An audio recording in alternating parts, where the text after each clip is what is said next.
A solemn inauguration ceremony of Uganda's president is being prepared in the capital, Kampala. It will be the start of another mandate for President Yoweri Kaguta Museveni, who has held the position since 1986.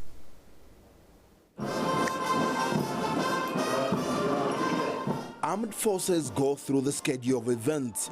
It's a step-by-step walkthrough ahead of the swearing-in.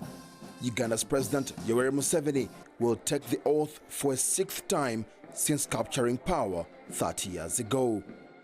It is the end of the old government, the old leader, and also ushering in a new leader, a new president, and a new government. South African President Jacob Zuma is in Uganda to join other heads of state who are attending.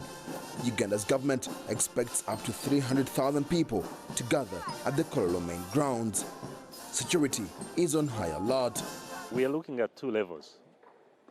First is security itself, providing adequate security for the entire ceremonies, because we're expecting many heads of state. And then definitely the other aspect is the ceremonies itself.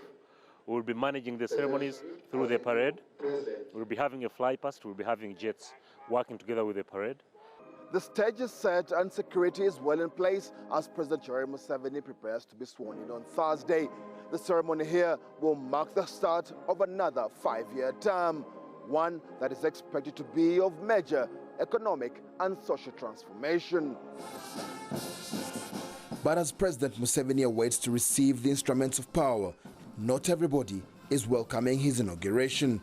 Leading opposition party, the Forum for Democratic Change, disputes the election results and plan to hold countrywide protests. However, court has outlawed the protests and key opposition figures have since been detained by police.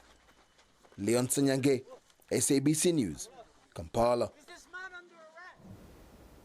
South Africa's Defence Minister Nosiviwe Mapisa Nqakula has described as reckless and irresponsible recent remarks by EFF leader Julius Malema that soldiers would turn their guns on the government. She's warned politicians against trying to use the SANDF to pursue political agendas. Mapisa Nqakula was delivering her department's 47 billion rand budget in Parliament today. Taking a swipe at the leader of the EFF, the Defence Minister warned politicians against politicising the SANDF. I have on several occasions appealed to all members in this House to resist the dangerous temptation of playing politics with an important asset such as the South African National Defence Force. No one should be allowed to even insinuate that this military can be used to pursue the political agendas of any party. Earlier, the Defence Minister told journalists that the SANDF was tested in the past and was found to be non-partisan. This South African National Defence Force, which consists of both the former statutory forces and the former non-statutory forces, has been tested before. When was it tested?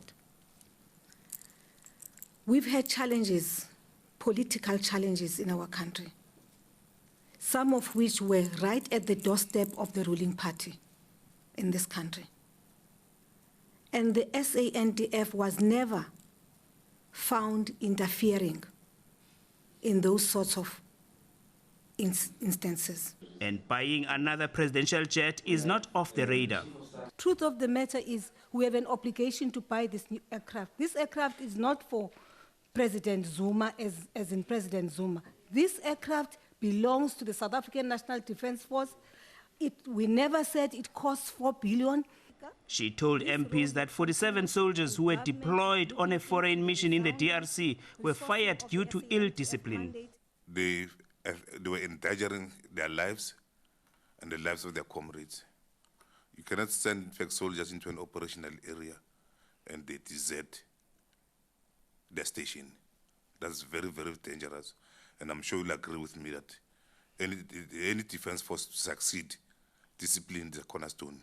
The defense budget vote drew mixed reaction from MPs. The recent war talk, making rounds in the media and other quarters insinuating that soldiers of the South African National Defence Force will turn against the government of the day are both disappointing, shocking, as well as a gross misunderstanding of the role and respectable record of the military in a democratic South Africa. Our soldiers are still not represented in the Public Service Commission's bargaining chamber. The rejuvenation of our defense forces must also be prioritized. We have an aging leadership. The defense minister stressed that despite budget cuts, there were no plans to reduce the number of SANDF soldiers. Vuyani Green, SABC News, Parliament.